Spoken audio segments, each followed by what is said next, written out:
রণে বনে জলে জঙ্গলে যেখানেই বিপদে পড়িবে আমাকে স্মরণ করিবে, আমি তোমাদের রক্ষা করিব। লোকনাথ বাবার এই বিখ্যাত উক্তির সাথে কম বেশি আমরা সবাই পরিচিত। এই লোকনাথ বাবা জন্মগ্রহণ করেছিলেন আমাদের পশ্চিমবঙ্গের উত্তর 24 পরগনা জেলার কচুয়াধামে। আজ আমরা যাব বাবার স্মৃতি বিজড়িত এই জন্মস্থান পূর্ণভূমি কচুয়াধামে। সাথে আপনাদের সাথে শেয়ার করে নেব সমস্ত ইনফরমেশন, যেরকম আপনারা এখানে আসবেন কিভাবে, পুজো দেবার কি কি ব্যবস্থা রয়েছে, ভোগ প্রসাদ কিভাবে গ্রহণ করবেন। আর আপনারা যদি এই কচুয়াধামে আসেন, বাবার জন্মস্থান তো ঘুরে দেখবেনই, তার সাথে সাথে এই কচুয়াধামে দেখার আর কি কি জায়গা রয়েছে সমস্ত ইনফরমেশন থাকছে আমার এই ভিডিওতে। তাই ভিডিওটি স্কিপ না করে অবশ্যই লাস্ট অবধি দেখবেন। ভিডিওটি ভালো লাগলে ও ইনফরমেটিভ লাগলে লাইক কমেন্টের সাথে সাথে আমাদের এই YouTube channel the royal Star Riders RSR subscribe করে আমাদের সাপোর্ট করবেন এবং পাশে থাকবেন।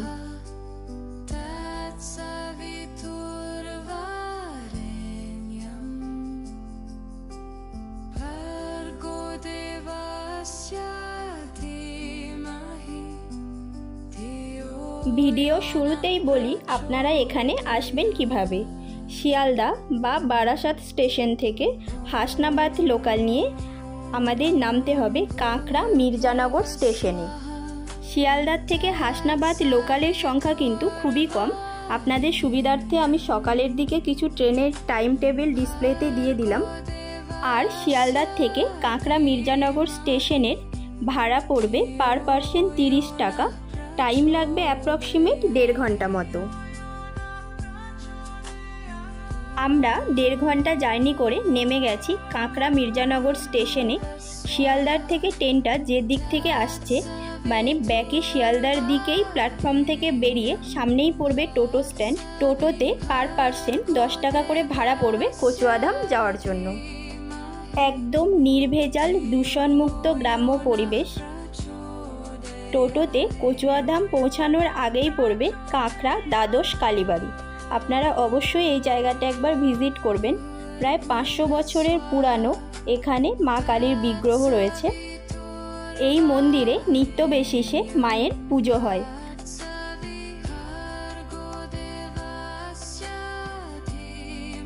আর এই মন্দির প্রাঙ্গণেই রয়েছে 8 চালার আকারে তৈরি 12টা শিব মন্দির। প্রত্যেকটা মন্দিরের শিবলিঙ্গ রয়েছে আলাদা আলাদা নামে ও আলাদা আলাদা রূপে। এই সম্পূর্ণ মন্দিরটি দক্ষিণেশ্বরে মা ভবতারিণীর মন্দিরের আদলে তৈরি। এই রকম একটা গ্রাম্য পরিবেশে এত সুন্দর পরিষ্কার পরিচ্ছন্ন একটা মন্দির, আমাদের তো জায়গাটা ভীষণ ভালো লেগেছে। কচুয়াধামে আসলে অবশ্যই এই মন্দিরটা একবার ঘুরে যাবেন। আশা করছি আপনাদেরও মন্দিরটা ভালো লাগবে। এই কালী মন্দির থেকে 5 মিনিট মতো টোটোতে সামনে এগালেই রয়েছে পূর্ণতীর্থ কচুয়াধামের মেন এন্ট্রান্স, এই তোরণটি।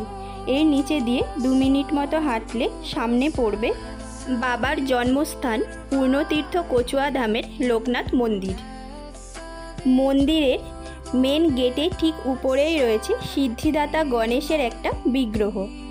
আর মন্দিরের সামনে রয়েছে একটা 8 চালা, যেখানে সমস্ত ভক্তরা বসে পুজো দেখতে পারবেন, প্রার্থনা করতে পারবেন। আর তার ঠিক সামনেই রয়েছে লোকনাথ বাবার একটা পাথরের বিগ্রহ।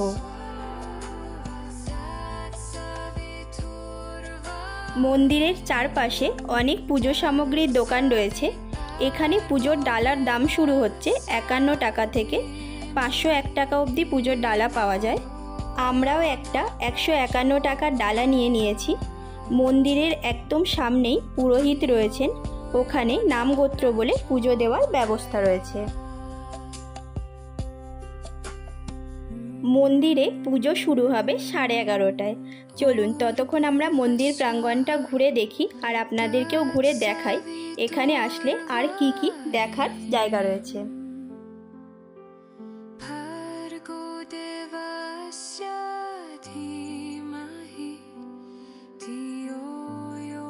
মন্দিরে পৌঁছে পুজো দেওয়ার পরপরই অবশ্যই আপনারা ভোগের কুপনটা কালেক্ট করে নেবেন, কারণ এখানে ভোগের কুপন দেওয়া হয় বেলা 12টা অবধি। মন্দিরের ঠিক অপোজিটেই যে অফিস বা ডোনেশন সেন্টার রয়েছে, এখান থেকে আমরা ভোগের কুপনটা নেব। এখানে কুপন রয়েছে দু রকমের, 50 টাকার ও 80 টাকার। 50 টাকার কুপনে শুধুমাত্র খিচুড়ি ভোগ দেওয়া হয়, আর 80 টাকার কুপনে খিচুড়ি ভোগের সাথে সাথে পোলাও দেওয়া হয়। এই অফিস বা ডোনেশন সেন্টারের সাথেই পাশে যে ঘরগুলো রয়েছে, এখানে ভোগ প্রসাদ বিতরণ করা হয় বেলা 12:30টার থেকে। মূল মন্দিরটি অনেক বড় ও আড়ম্বরপূর্ণ না হলেও মন্দিরের টোটাল এরিয়া কিন্তু অনেক বড়। চারিপাশে অনেক ফাঁকা জায়গা রয়েছে, সাথে রয়েছে প্রচুর গাছপালা। যদি আপনারা গাড়িতে আসেন, মন্দির প্রাঙ্গণেই রয়েছে পার্কিং স্পেস। এখন আমি রয়েছি পবিত্র দুধ পুকুরের সামনে।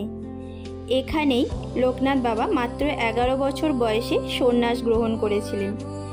তিনি তার বাল্য সখা বেণীমাধব গাঙ্গুলিকে সঙ্গে নিয়ে এই পুকুরেই স্নান করে তাদের যে গুরুদেব ছিলেন ভগবান গাঙ্গুলির সাথে কালীঘাটের উদ্দেশ্যে রওনা হয়েছিলেন।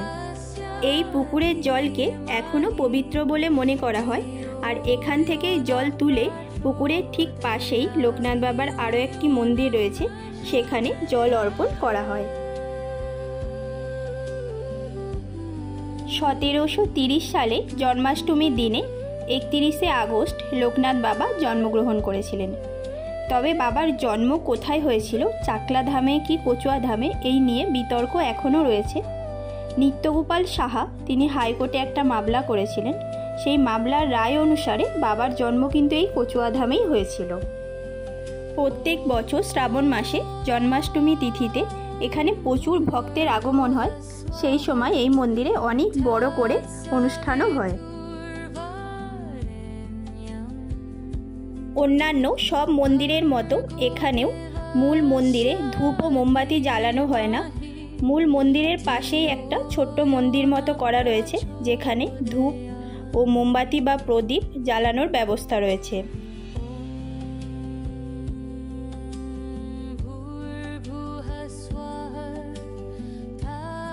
ঠিক 11:30টায় মেন মন্দিরে বাবার পুজো শুরু হয়ে গেছে। চলো এবার ওদিকে যাব। তোমাদের একটু মন্দিরের টাইমিংটা বলে দিই। মন্দির সকাল 8টা থেকে বেলা 12টা অবধি ও বিকেল 3টে থেকে সন্ধ্যা 8টা অবধি খোলা থাকে। আর প্রত্যেক দিন বেলা 11:30টার থেকে বাবার মন্দিরে পুজো ও আরতি হয়।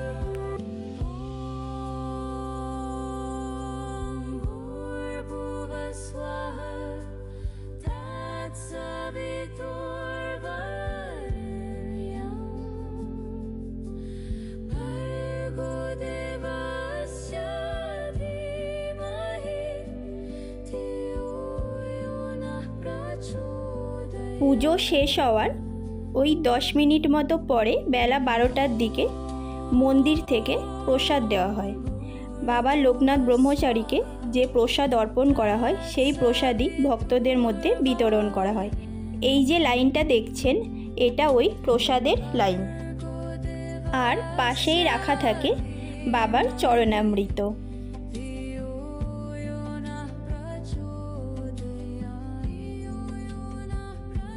মন্দির প্রাঙ্গণটি বেশ অনেকটাই বড়, চারিদিকে প্রচুর গাছপালা সবুজে ভরা। এই প্রাঙ্গণের একদম এন্ডের সাইডে আরও একটি মন্দির রয়েছে। এটা লোকনাথ বাবার প্রাচীন মন্দির। লোকাল মানুষজনের মতে এখানেই লোকনাথ বাবার পৈতে হয়েছিল। এখানেও বাবার একটা বিগ্রহ রয়েছে পাথরের। একটু সামনের দিকে পার্কিং প্লটের দিকে এগালেই এই মন্দিরটা দেখতে পাবেন। মন্দির প্রাঙ্গণে বেশ কিছু খাবারের স্টলও রয়েছে, যেখানে সম্পূর্ণ নিরামিষ খাবার পাওয়া যাচ্ছে, আর খাবারের দামও একদম রিজনেবল।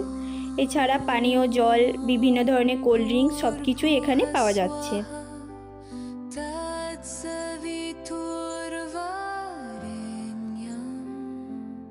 প্রত্যেক বছর শ্রাবণ মাসে জন্মাষ্টমী তিথিতে, বাবার জন্মতিথিতে প্রচুর ভক্ত আসেন বাবাকে জল অর্পণ করতে। মন্দির প্রাঙ্গণ দিয়ে বেশ কিছুটা এগিয়ে এসে রাইট সাইডে রয়েছে টয়লেট। এখানে মেল আর ফিমেল দুজনের জন্যই পে অ্যান্ড ইউজ টয়লেটের ব্যবস্থা রয়েছে, আর টয়লেটও বেশ পরিষ্কার। আর সামনে যে হোয়াইট কালারের বিল্ডিংটা দেখছেন, এটা মন্দির কর্তৃপক্ষ তৈরি করছে গেস্ট হাউস। আপাতত এখানে এসে থাকার মতো সেরকম কোনো ব্যবস্থা নেই। যেদিন আসবেন সেই দিনই মন্দির দর্শন করে, বাবার দর্শন করে আপনাকে ফিরে যেতে হবে। গেস্ট হাউস তৈরি হয়ে গেলে তারপরে এখানে এসে আপনারা চাইলে একদিন থাকতে পারবেন।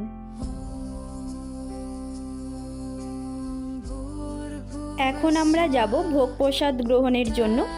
একদম অফিস ঘরের পাশেই রয়েছে ভোগ গ্রহণের কক্ষ।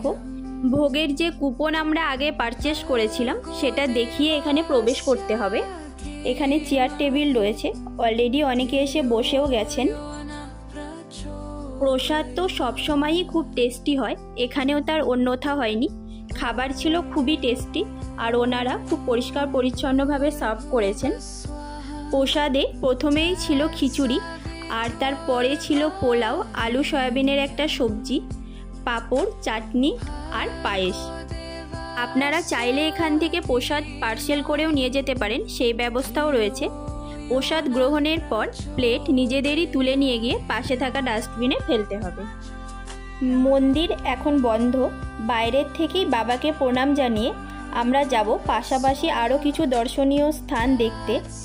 মন্দিরের বাইরে বেশ কিছু স্টল বা দোকান রয়েছে, যেখানে লোকনাথ বাবা সহ আরও অন্যান্য দেবদেবীর মূর্তি সাথে অন্যান্য পুজো সামগ্রী পাওয়া যাচ্ছে।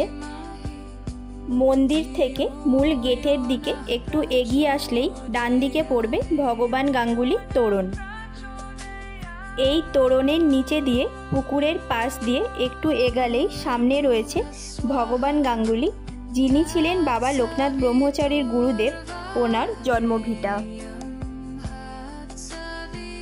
বহু বছরের পুরানো এই বাড়ির একটা ঘরে রয়েছে লোকনাথ বাবার একটা বিগ্রহ আর ওনার গুরুদেবের একটা ফটো ফ্রেম। বাড়ির ভিতরে রয়েছে প্রচুর গাছপালা, চারিদিকে পুরো সবুজে মোড়া।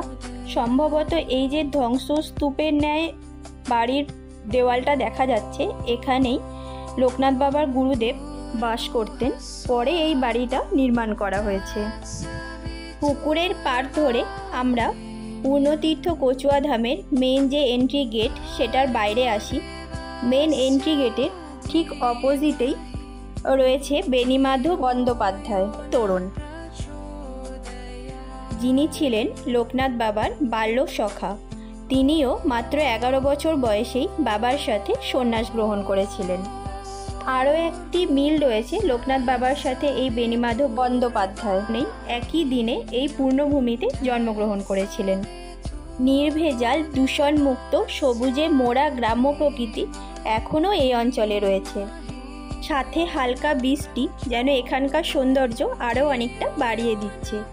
এই সেই পূর্ণভূমি বেণীমাধব বন্দ্যোপাধ্যায়ের জন্মভূমি। মাটির আটচালা টাইপের একটা বাড়ি, ভিতরে ওনার ও লোকনাথ বাবার ফটো ফ্রেম রয়েছে।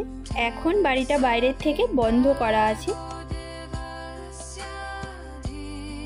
এই বাড়ির উঠানের মাঝখানে রয়েছে একটা বেদি। স্থানীয় একজন কাকু বললেন এখানে প্রত্যেক বছর কালী পুজো হয়।